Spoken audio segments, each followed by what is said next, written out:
วันนี้มือกล้องออกมาทุ่งนาหมอแคนบัญชาจันป้องมาเดี่ยวแคนให้ฟังที่ทุ่งนาต้นตาส่างบรรยากาศสวยลมเย็นต้นพยุงกำลังใหญ่เลยกำลังใหญ่4 นาทีกว่าพอไปหน่อยอยู่เห็นรถด้วย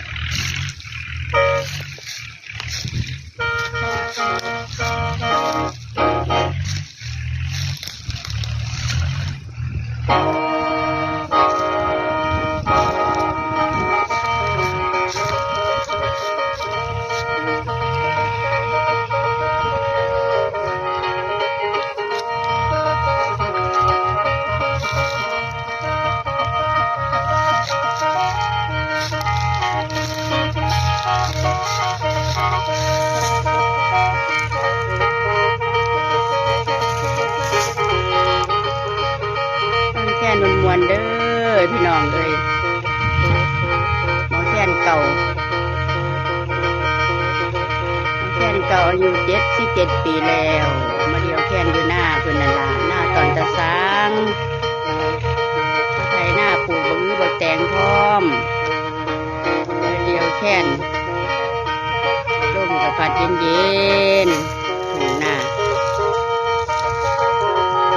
หลายอย่างหลายแนวรถไถก็ได้เป็นตะลังค่า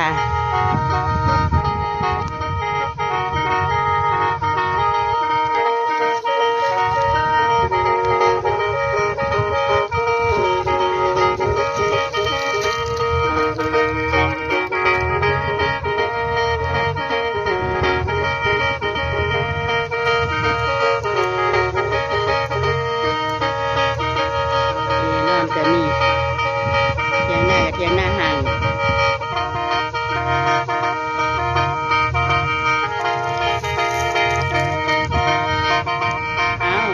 แสดงออกเต็มที่เลยหมอแคน